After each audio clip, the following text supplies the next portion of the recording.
Shalom. Bagaimana kabarnya hari ini?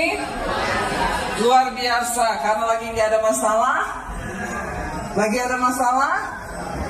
Haleluya. Siapa yang lagi ada masalah?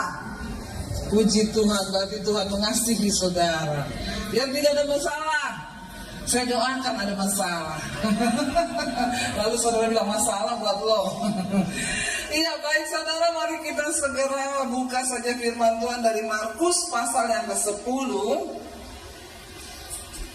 Markus pasal yang ke-10, Injil Markus pasal yang ke-10 ayat yang ke-35, ya.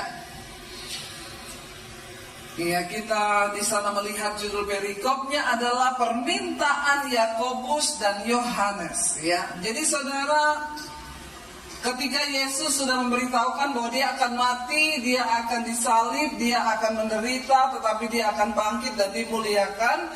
Lalu Yakobus dan Yohanes meminta sesuatu. Markus 10 ayat 35. Ya, Markus 10 ayat 35 kita baca sama-sama. Kalau sudah dapat katakan ya, ada di sini. Ya, kita baca 1, 2, 3. Lalu Yakobus dan Yohanes, anak-anak Zebedeus, mendekati Yesus dan berkata kepadanya, "Guru, kami harap supaya engkau kiranya mengabulkan suatu permintaan kami." Jadi Yohanes dan Yakobus datang sama Yesus dekat-dekat lalu ngomong, "Tuhan, kabulkan dong, kami punya permintaan." Ya, Yesus sudah mau disengsarakan, ini mau ke Yerusalem untuk disiksa dan dibunuh. Lalu ayat 36 kita baca sama-sama. Yesus berkata apa? Iya. Ayo saudara baca 1, 2, 3. Jawabnya, "Apa yang aku berbuat bagimu?" Ya. Yesus tanya, "Apa yang kamu kehendaki, apa yang bisa aku perbuat bagimu?" Ya, ayat yang ke-37, baca sama-sama. Lalu kata mereka, "Perkenankanlah kami duduk dalam kemuliaan-Mu kelak, yang seorang lagi di sebelah kananmu dan yang seorang di sebelah kirimu." Ya, jadi saudara, karena mereka sudah mendengar Yesus akan mati, disalib, lalu dimuliakan naik ke sorga, mereka lebih dulu dekat-dekat sama Yesus. Pengen dapat kedudukan di sorga. Siapa yang pengen kedudukan? Haleluya. Itu ada kursi banyak, duduk aja. Ya. Kenapa? Karena kedudukan itu berbicara tentang sebuah kehormatan, sebuah jabatan, sebuah tempat yang nyaman. Semua orang pasti pengen kedudukan, ya. Orang Medan itu naik bus saudara, ya, karena nggak ada tempat, dia mau duduk jadi dia berdiri. Waktu sampai di tempat tujuan ditanya, "Gimana bang kabarnya?" "Dari kenaikan sampai keturunan tidak pernah ada kedudukan." Maksudnya dia dari dia naik di bus sampai dia turun lagi tidak pernah duduk. Ya, jadi saudara malam ini dapat kedudukan. Semua duduk kan, tidak ada yang berdiri kan, kecuali itu pemegang soundman itu, dia berdiri terus, tapi saudara ada duduk di belakang.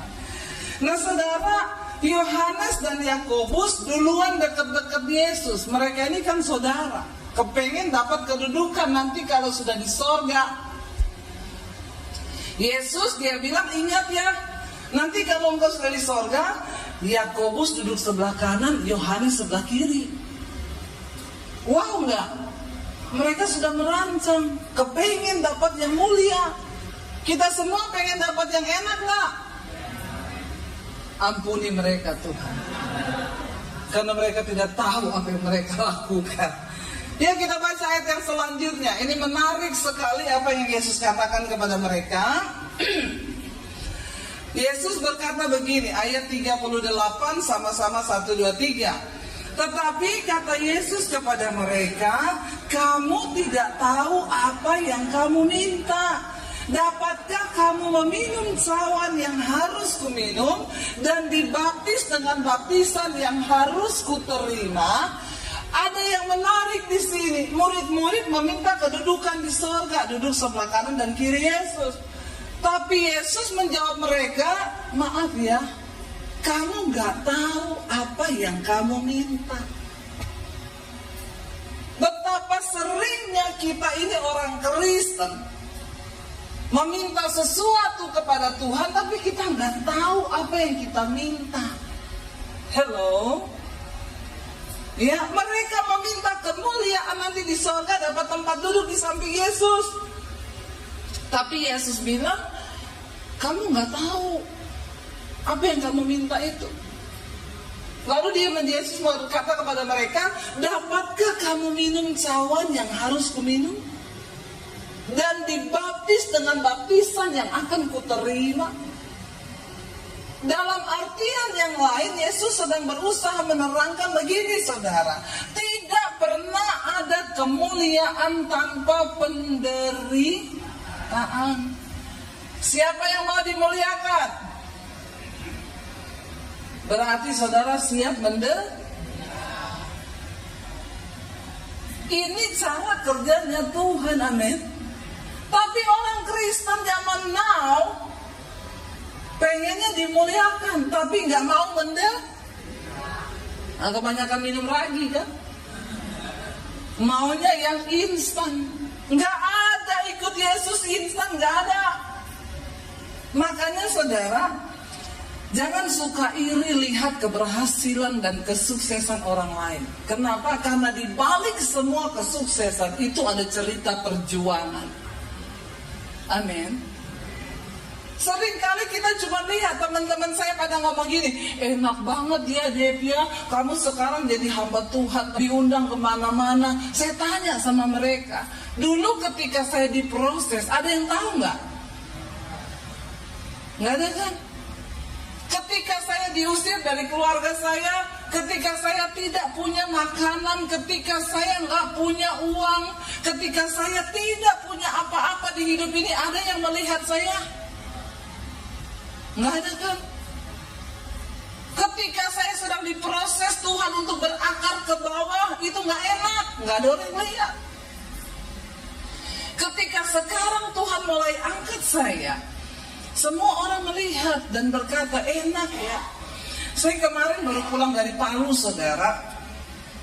Ada yang bertanya sama saya gini di Instagram, Bu, ibu kok sering banget ke Palu? Ada apa dengan Palu?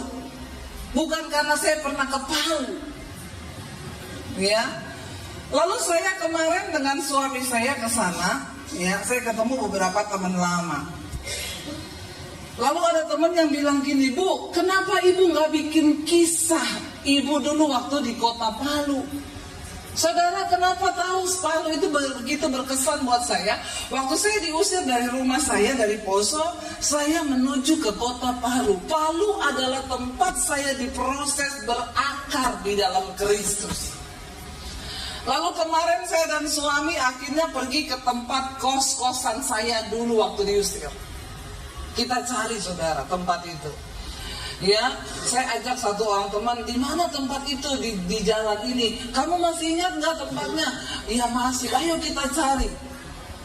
Kita cari ketemu. Rumahnya belum diperbaiki, masih seperti yang dulu, sudah mulai hancur, plafonnya udah jatuh. Saya bilang sama suami saya di sini dulu saya numpang di kos-kosan ini. Saya ajak teman satu kamar saya. Nanti saudara saksikan di channel YouTube saya. Jangan lupa like, subscribe, dan share. Ya, jadi sama suami saya di syuting itu tempatnya. Saya ajak satu teman saya yang satu kamar dulu sama saya. Ya, dia juga berkisah, saya juga menangis di situ. Saya bilang, kamu ingat nggak dulu saya itu kita bingung, saudara. Dulu kita itu anak kos di situ ya. Jadi beberapa orang, anak perempuan, wanita di situ. Ada yang kerja, ada yang kuliah. Lalu suami saya juga jadi saksi. Kemarin teman saya cerita, dia bilang gini, kita dulu nggak ada pendeta di rumah ini loh. Tapi setiap malam kita berdoa malam. Setiap hari kita baca Alkitab. Ya, lalu teman saya itu bilang, ya karena Debbie lah penggeraknya. Dulu ketika saya pertama kali bertobat, saudara, saya tinggal di rumah itu. Kalau mereka udah berangkat kerja, berangkat kuliah, tinggal saya sendiri di rumah itu. Ngapain? Saya cuci baju, saya nyetrika, saya nyapu, saya ngepel, saya masak. Kenapa? Ya saya tahu diri, saya numpang makan di situ, saya nggak bayar kos, karena saya memang nggak punya apa-apa.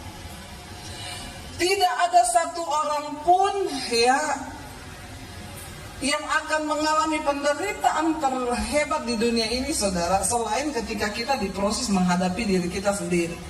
Waktu itu bagi saya itu pergumulan terberat. Kenapa? Nggak ada uang 1 sen pun di tangan. 1 sen pun nggak ada uang di tangan. Yang kedua, tidak ada satu manusia pun yang bisa saya taruh dan sandarkan hidup saya kepada dia. Saudara pernah merasakan hidup yang seperti itu? Di mana saudara tidak punya satu saudara pun yang saudara bisa andalkan untuk saudara minta tolong kalau ada apa-apa, benar-benar sebatang kara. Yang kedua, tidak ada uang 1 sen pun di tangan. Ada yang pernah hidup tanpa uang 1 sen pun di tangan? Berat nggak, saudara? Bahkan untuk melalui 1 hari itu kita bisa makan, itu udah puji Tuhan, haleluya 12 kali. Teman saya kemarin cerita sama suami saya, Mas, kita dulu di sini sering puasa terpaksa. Saudara bisa tertawa hari ini, tapi waktu itu saya menangis. Kenapa? Nggak ada apa-apa untuk dimakan, dan kita nggak pernah bisa pergi ke siapa untuk minta beras atau apa. Tidak ada satu orang pun yang tahu pergumulan kita dulu. Ya, saya cerita sama suami saya, di sini di rumah inilah. Kalau semua udah pergi kuliah, udah pergi kerja, saya yang tersisa di rumah situ ngapain? Saya nangis menjerit kepada Tuhan.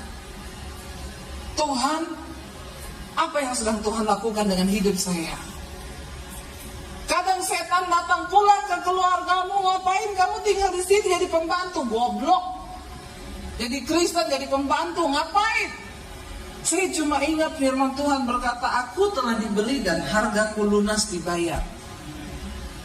Dan karena itu hidupku sekarang bukan milikku lagi, tapi milik Kristus. Firman Tuhan yang terus memberikan saya kekuatan untuk bertahan, dan tidak mudah, saudara. 1 tahun saya diproses. 1 tahun tanpa uang. Lalu saya ajak suami saya bilang gini, kita pergi ke Yayasan Hosana. Itu tempat saya dulu pelayanan sebagai pendoa syafaat. Nggak dikasih duit, ya.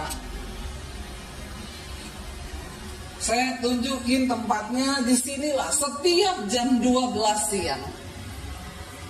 Saya jalan kaki ke tempat itu, lalu saya berdoa di sana. Kita berdoa buat bangsa, kita berdoa buat kota. Nggak ada yang suruh, nggak ada pendeta. Ya, makanya saya pikir-pikir zaman dulu kok, ya kita tuh di kos-kosan itu semua bikin persekutuan, nggak ada pendeta loh. Zaman sekarang kos-kosan banyak yang kumpul kebo. Ya, nggak tahu ini ruhnya ini apa yang sedang terjadi. Ya, kita dulu tuh doa, saudara. Siang itu saya datang ke persekutuan itu jam 12, doa sampai jam, lumayan kan puasa kan. Jadi kalau doa, ya habis nyuci baju, nyuci ini, nyuci itu, nggak terasa udah jam 12 pergi doa kan. Nanti kan kalau udah doa di situ, nggak terasa sampai selesai jam 3, jam 4. Habis itu udah bisa buka lah. Ya, di situ adalah kalau cuma teh atau kue-kue.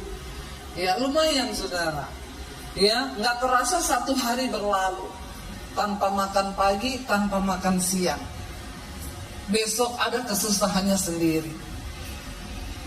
Tapi saya melihat di dalam hari-hari itu sukacita tuh, nggak ada ketakutan, nggak ada pikiran apa-apa. Sekarang itu orang hidup kok takut, ketakutan ya saudara. Ya, bahkan Uangnya aja masih, yang saya pernah cerita dulu, ada orang kaya, Bu Devi doakan kami Bu, ini keadaan ekonomi begini, uang kami terus menurun Bu, di rekening hampir ya kita sudah putus asa. Saya ketemu sama mereka, emang bapak sama ibu bener-bener udah gak ada uang ya? Istrinya nyaut, ya kalau dihitung-hitung sih berapa ya Pak? Ya kalau sama yang di Singapura masih ada 20 eman lah Bu.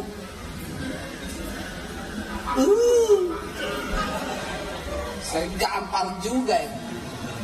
Saya bilang berapa Pak? Bu berapa? Ya masih ada sekitar 20 miliar.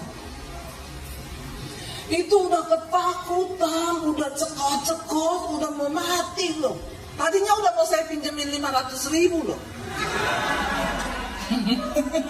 Karena saya pikir kasihan kan, udah gak ada duit nih kan, mau saya pinjemin 500.000. Ternyata waktu saya tanya masih ada 20 M. Kenapa udah ketakutan? Soalnya dulu kan 20 M itu bertambah terus Bu. Sekarang gak ada pemasukan, malah mulai keambil nih yang 20 M.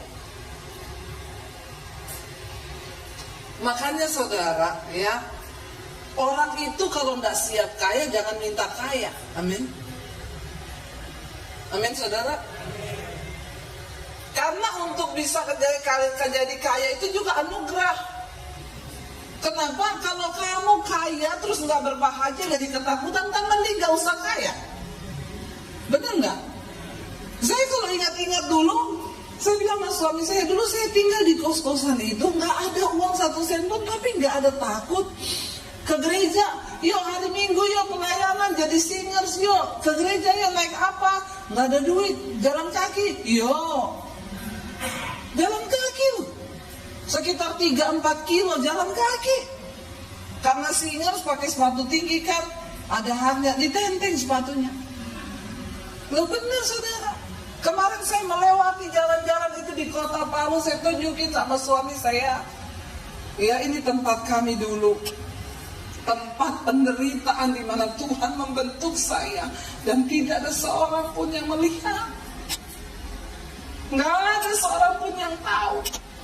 Saya bilang sama suami saya, termasuk kamu nggak tahu.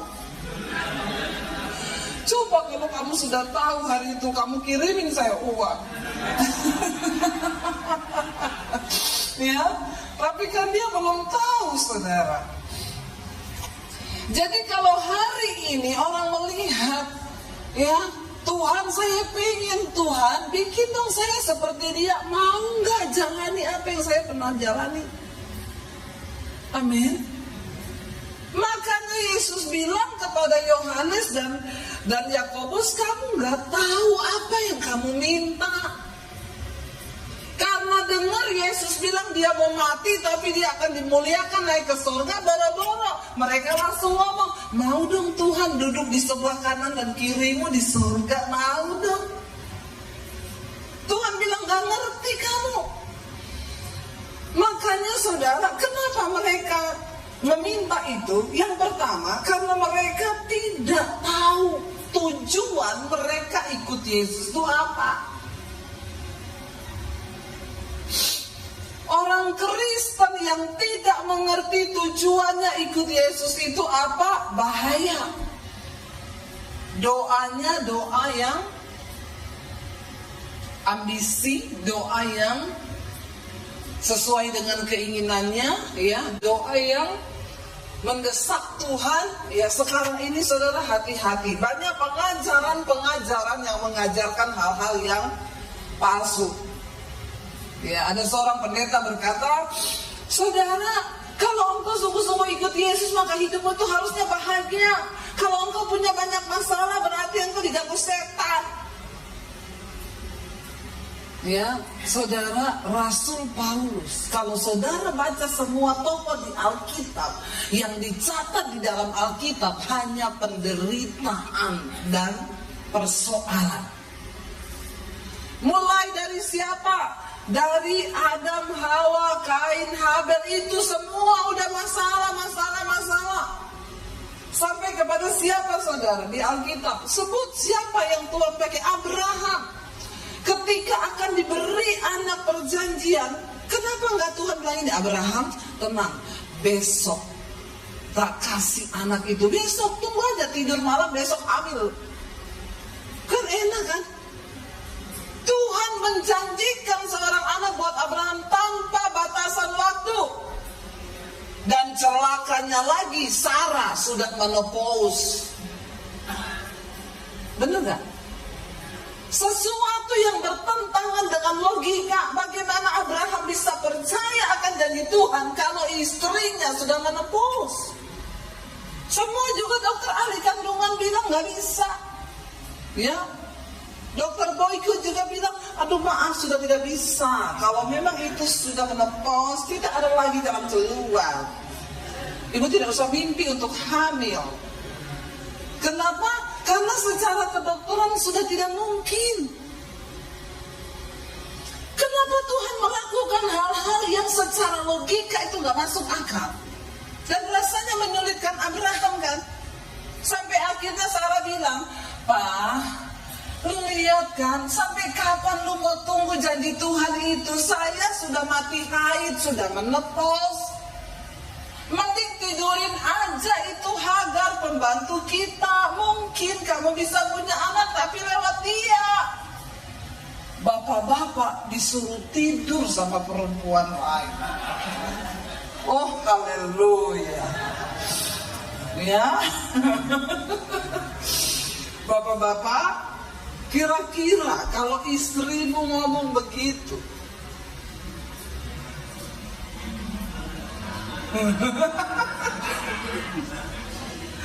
ya, bagaimana reaksi bapak-bapak?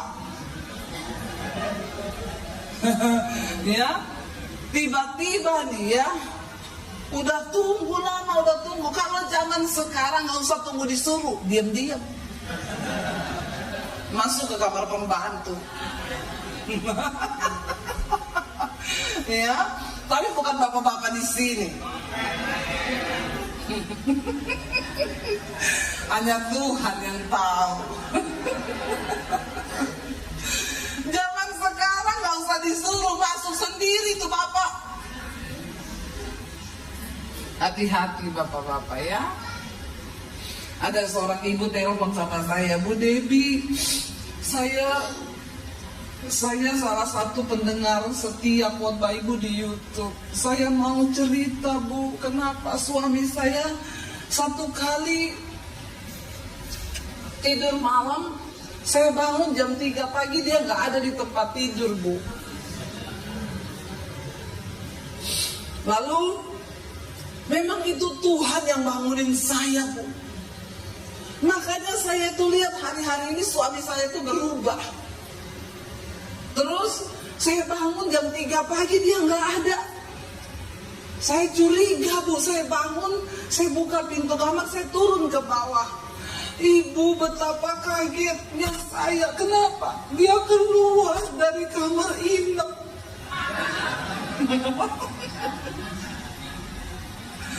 Ya. Dan ibu sudah tahu, sudah jelas apa itu artinya Bu. Tidak usah dicerita lebih panjang, saya sudah bisa mengerti. Lalu inapnya saya usir dari rumah. Ya, tapi akhirnya suami saya meminta untuk menceraikan saya. Karena dia mau bersatu dengan inem. Tapi bukan karena ibunya sudah mati haid loh. Apalagi Abraham waktu itu sama istrinya disuruh coba aja, mungkin dari pembantu kamu bisa dapat anak. Kenapa? Karena udah gak masuk akal, yang Tuhan janji itu sudah tidak masuk akal. Tidak ada kemuliaan yang diterima dengan mudah, saudara, gak ada. Kenapa Tuhan bekerja dengan cara begitu? Supaya engkau punya iman yang terlatih. Amin. Karena bagi Tuhan untuk mengubah keadaanmu itu mudah, tapi yang menjadi sulit bagi Tuhan mengubah sikap hatimu. Ya, untuk membawa bangsa Israel keluar dari tanah Mesir menuju ke tanah Kanaan sebenarnya cepat, tapi untuk mengeluarkan Israel dari otak dan hatinya bangsa itu sulit. sulitnya minta ampun membutuhkan waktu 40 tahun. Konsep pemikiran kita yang salah menyebabkan kita punya pengertian yang salah waktu ikut Tuhan. Kita pikir ikut Yesus ya, kita terlalu banyak dengar iklan-iklan hari-hari ini ikut Yesus, yang naik motor jadi mobil Avanza, yang naik Avanza jadi naik Fortuner, udah yang naik Fortuner dapat Alphard, yang punya Alphard jadi naik motor. Ya, ini terkutuk namanya saudara. Ya, nggak, jangan dengarkan iklan-iklan tentang kekristenan yang seperti itu. Karena perkenanan Tuhan tidak ada hubungannya sama harta yang kau punya di dunia ini. Amin. Mau sekaya apapun saudara, maaf, itu bukan jaminan bahwa engkau diberkat Tuhan itu berkenan atas hidupmu, bukan itu. Ya, lalu Yesus berkata, kamu nggak tahu apa yang kamu minta. Ketika kita tidak mengerti cara kerjanya Tuhan, ketika kita nggak ngerti kenapa kita ikut Yesus, apa tujuan kita menjadi orang percaya itu apa? Bahaya saudara, bahaya. Makanya banyak orang menyalahgunakan kedudukan hari-hari ini. Saya berdoa supaya kita semua punya pemahaman dan konsep yang benar tentang Tuhan dan mengikut Dia. Untuk apa kita mengikut Yesus? Supaya kita ini diproses. Waktu diproses, karakter kita dibentuk. Setelah dibentuk, kita menjadi orang Kristen yang kuat. Coba kita baca sama-sama apa yang Rasul Paulus katakan. 1 Korintus pasal yang ke-11.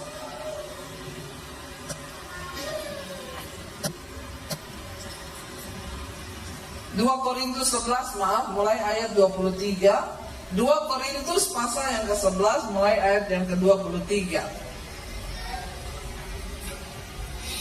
Rasul Paulus sedang menyatakan di sana bahwa hari-hari ini banyak orang-orang yang datang mengaku bahwa mereka adalah rasul, tetapi sesungguhnya mereka rasul-rasul palsu yang mengajarkan pengajaran yang palsu, ya.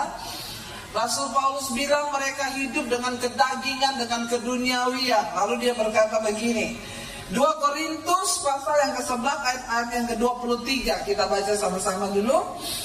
Ya. Kita baca sama-sama ayat 23, 1, 2, 3. Apakah mereka pelayan Kristus? Aku berkata seperti orang gila, aku lebih lagi. Aku lebih banyak berjerih lelah, lebih sering di dalam penjara, didera, kerap kali dalam bahaya maut. Ayat berikutnya berkata, 5 kali aku disesat orang Yahudi, setiap kali 40 kurang 1. Ayat yang berikutnya kita baca, 3 kali aku didera, 1 kali aku dilempari dengan batu, 3 kali mengalami karam kapal, sehari semalam aku terkatung-katung di tengah laut. Ya, yang selanjutnya ayat berikutnya, dalam perjalananku aku sering diancam bahaya banjir dan bahaya penyamun, bahaya dari pihak orang-orang Yahudi dan dari pihak orang-orang bukan Yahudi, bahaya di kota, bahaya di padang gurun, bahaya di tengah laut, dan bahaya dari pihak saudara-saudara palsu. Berikutnya, aku banyak berjerih lelah dan bekerja, kerap kali aku tidak tidur, aku lapar dan dahaga, kerap kali aku berpuasa, kedinginan dan tanpa pakaian. Berikutnya, dan dengan tidak menyebut banyak hal lain lagi, urusanku sehari-hari yaitu untuk memelihara semua jemaat-jemaat. Yang selanjutnya, jika ada orang merasa lemah, tidakkah aku turut merasa lemah? Jika ada orang yang tersandung, tidakkah hatiku hancur oleh duka cita? Berikutnya, jika aku harus bermegah, maka aku akan bermegah atas kelemahanku. Berikutnya, Allah, yaitu Bapa dari Yesus Tuhan kita yang terpuji selama-lamanya, tahu bahwa aku tidak berdusta. Masih ada ayat yang selanjutnya.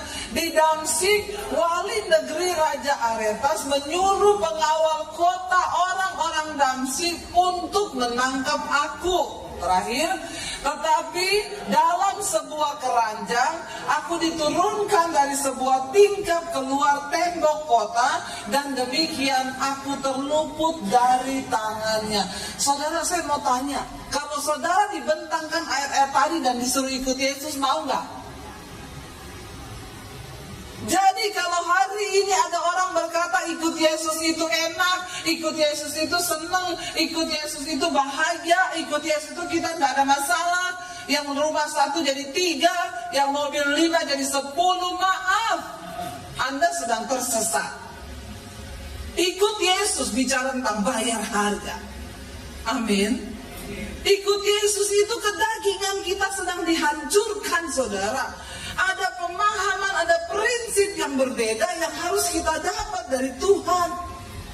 Ikut Yesus itu bukannya enak bagi daging, tidak enak buat daging kita. Kenapa? Karena ada kemuliaan besar yang akan engkau terima yang jauh melampaui penderitaanmu hari-hari ini. Kita sedang berjuang untuk memperoleh sesuatu. Saudara, mengikuti Yesus itu diperumpamakan, Yesus bilang begini. Perumpamaan tentang kerajaan Allah. Seorang yang menemukan kerajaan Allah itu dia seumpama seorang yang sedang berjalan-jalan di ladang. Lalu dia gali ladang itu, lalu dia temukan harta terpendam di dalam ladang itu. Lalu Alkitab berkata dia pulang, dia tanam kembali itu harta. Dia tahu masih banyak harta yang luar biasa di dalamnya. Dia pulang, dia jual rumahnya, dia jual semua milik kepunyaannya, lalu dia balik ke ladang itu, dia beli ladang kosong itu. Dan orang lain yang melihat apa yang dia lakukan berkata begini, gila. Apa yang kamu lakukan? Kenapa kamu jual rumah, kamu jual semua yang kamu punya cuma untuk beli ladang itu yang tidak ada gunanya? Orang tidak tahu dan tidak mengerti. Di dalam situ ada satu harta karun yang luar biasa. Nilai yang tidak ternilai. Saudara, mengikut Yesus, memperoleh kerajaan Allah itu seperti itu. Ya, dulu orang bertanya, kenapa kamu rela tinggalin semuanya keluargamu? Karena saya tahu memperoleh Kristus itu memperoleh segala-galanya. Makanya waktu ada orang kaya yang datang kepada Yesus, dia bertanya apa? Tuhan, apa yang harus aku lakukan supaya aku masuk surga? Yesus bilang, lakukan 10 perintah Allah. Jangan membunuh, jangan berzinah, jangan sumpah palsu, jangan ini, jangan itu. Dia bilang, saya sudah lakukan semuanya. Apalagi? Yesus bilang begini, oke? Karena kamu orang kaya, pulang, jual semua milikmu, bagikan kepada orang miskin, lalu ikut aku. Lalu dia dengan berat hati, nyesel datang pada Yesus dan bertanya dalam hatinya, kalau tahu begini saya tidak usah tanya.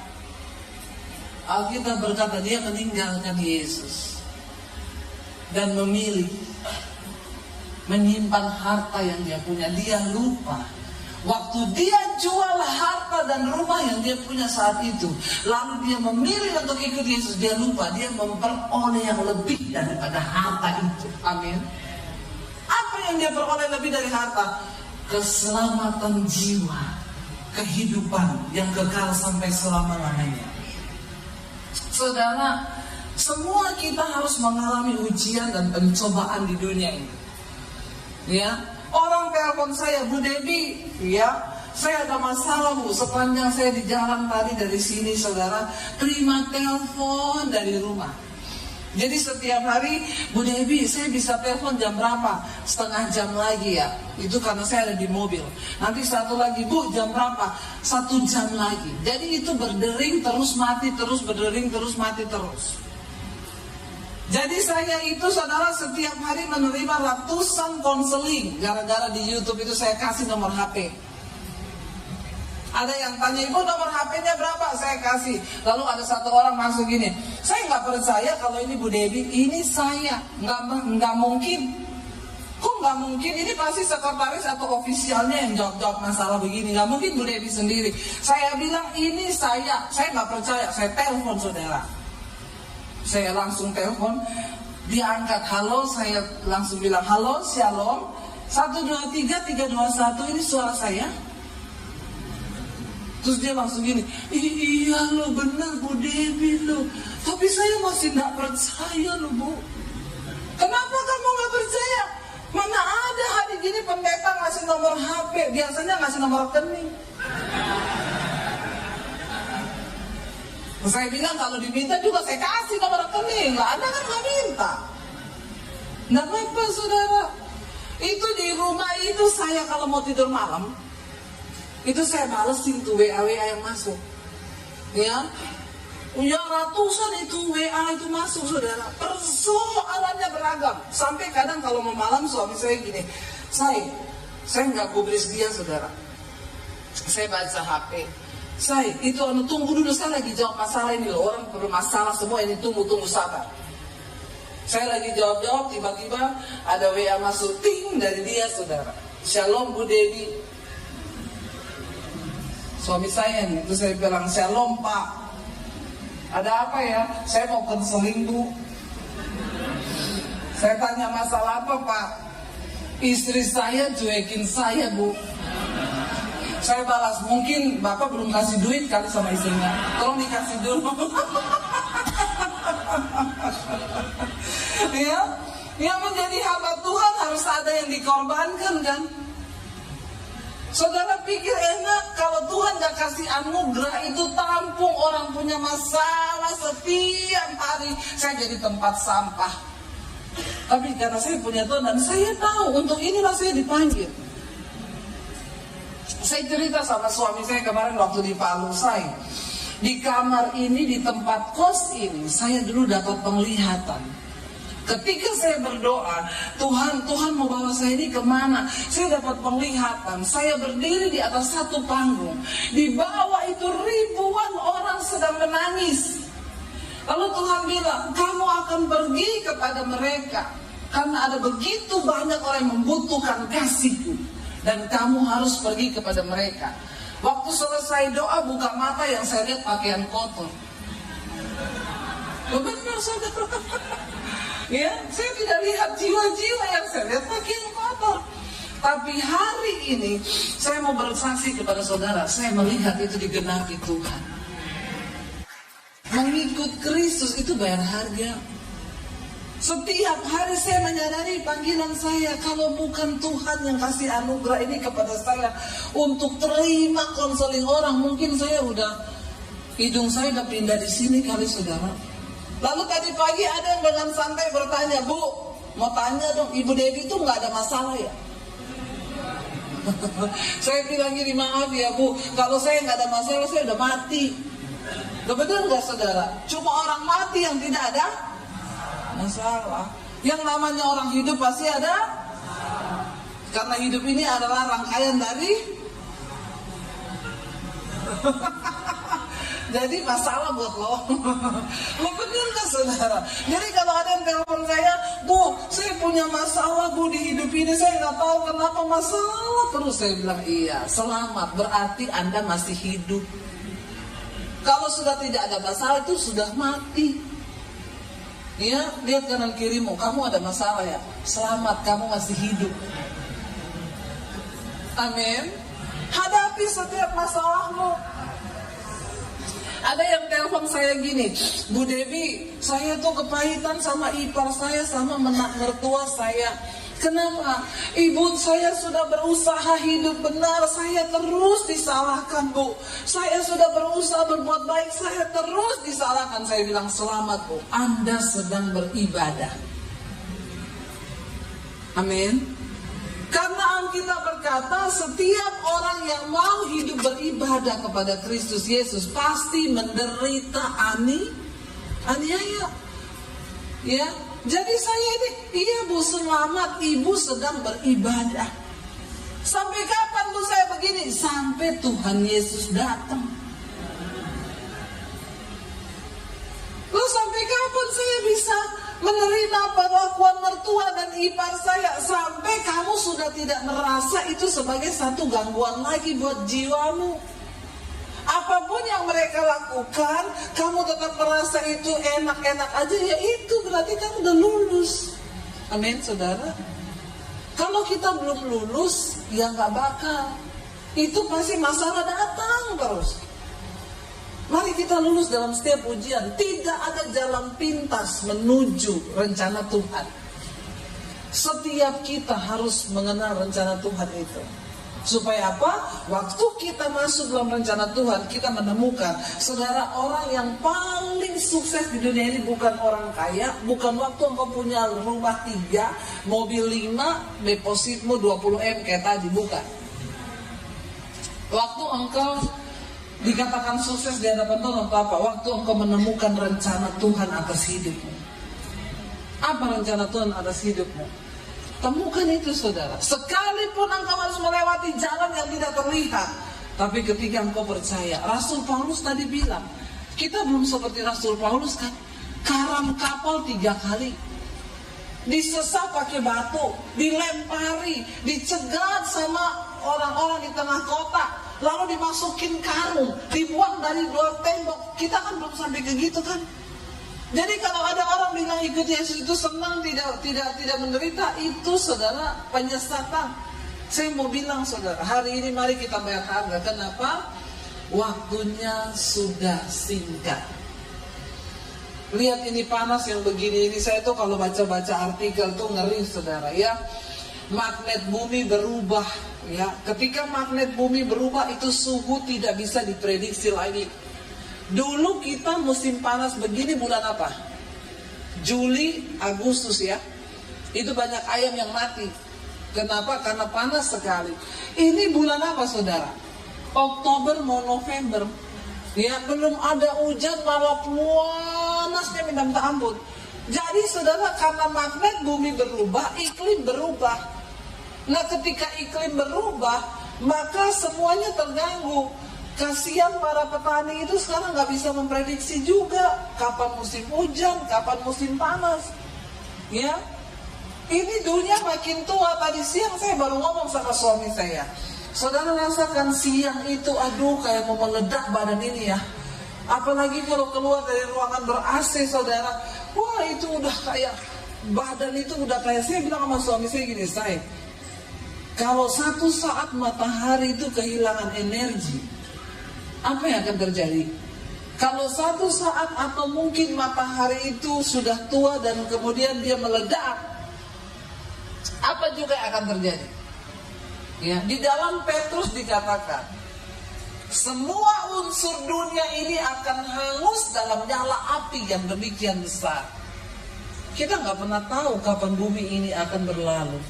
Ingat, hidupmu di dunia ini bukan segala-galanya.